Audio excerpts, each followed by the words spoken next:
Miriam, as she sits in the sofa, looked around the house. Everything was just perfect. The pink roses in the flower vase looked fresh and pleasant. A card hung on it says, "Welcome home, Mark." It's for her husband that today will be discharged from the hospital after his long confinement due to brain tumor operation. Looking at the mirror, Miriam thought she looked nice and pretty. She was naturally attractive, but today she was glowing and so alive. She's happy that her worries about Mark's health problem was now over. She had nothing to complain about her husband. Mark was tender and a loving husband, considerate and understanding. Mark worked as a tax counselor and earned good money. They have a nice house. The interior was classic with many expensive things, both antiques and modern. Miriam worked as an executive secretary in an international company, and she earned good money too.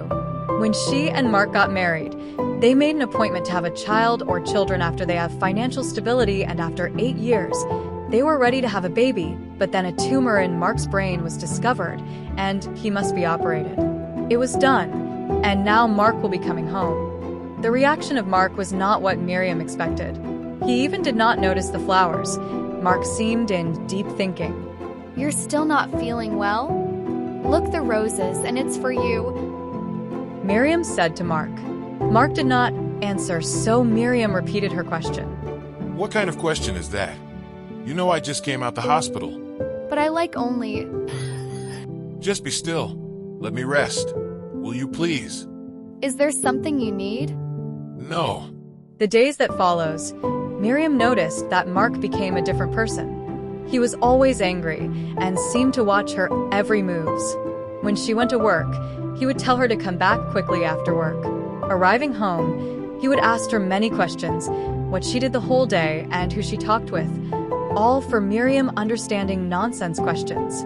Miriam could do nothing right too. Her every move was wrong. Mark started to work again. Miriam asked him about his first day in work. Boring. Mark answered.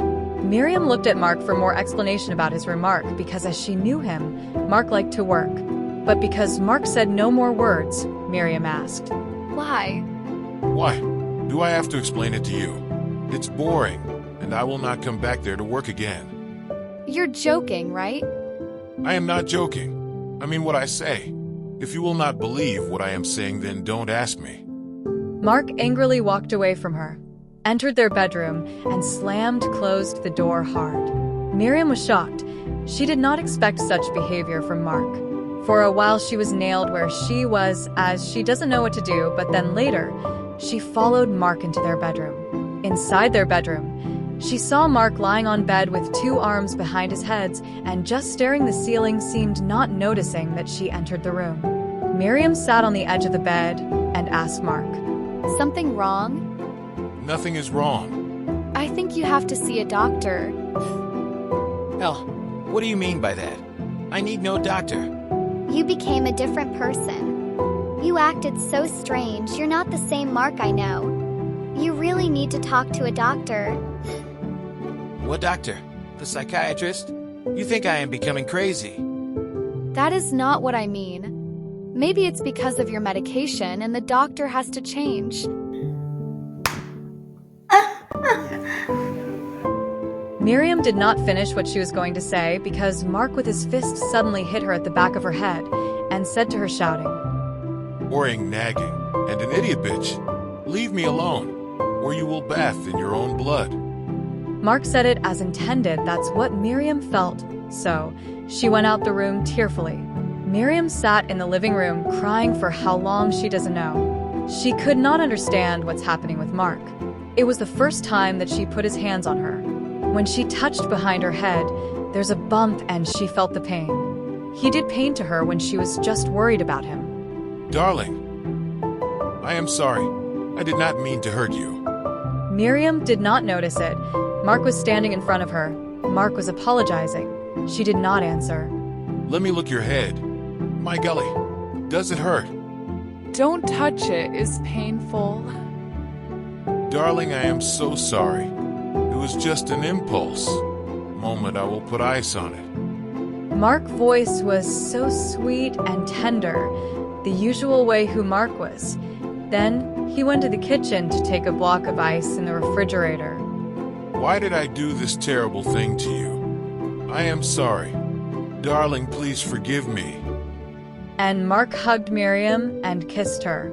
The kiss was so passionate it calmed Miriam's and her body become warm. Before they knew it, they're making love on the sofa in the living room. Mark made love to Miriam roughly and wild, but seemed it did not bother Miriam. She liked it. After their lovemaking, Miriam was satisfied and happy. But then she noticed Mark was liked in a deep thinking. Miriam asked Mark what's wrong, but Mark suddenly stood up and snapped at her. Don't talk to me. Why? I do not understand. You are seeing another man. Where did you learn how to make love the way you did just now with me? Miriam could not believe it. Mark was accusing her of seeing another man just because of their rough and wild lovemaking. What? Don't ask me what. You know it.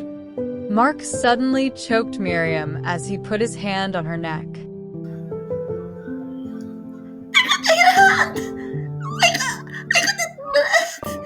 You're killing me! Miriam struggling as she was afraid.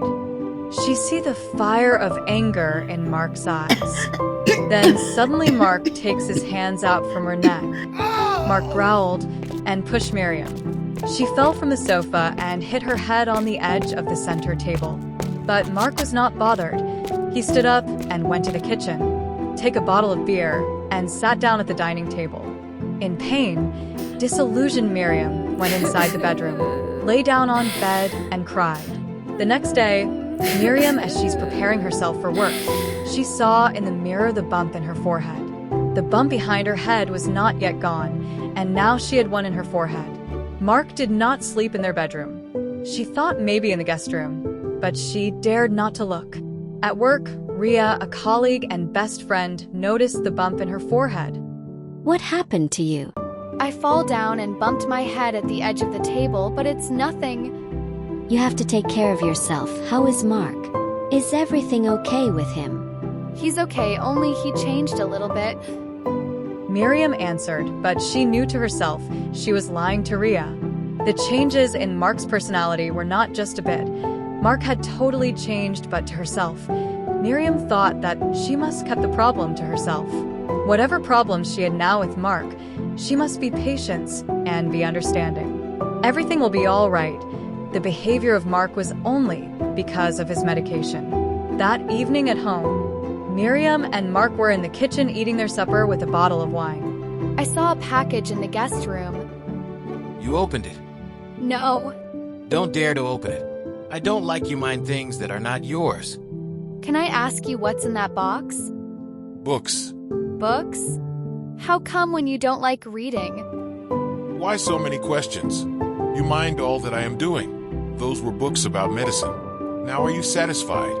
Miriam did not answer Mark. Books about medicines? Miriam was surprised because Mark hated reading books. And why does Mark suddenly have interest on books about medicine? Miriam changed the topic of her question. How was your work today? Oh. Did you work today? I went to the office, but I did not work. You did not work? I said I did not work. Could you not understand what I said? No, I don't understand. You said you went to your office, but you did not work. What would you do there if you did not work? The angry tone in Evelyn's voice made Mark angry.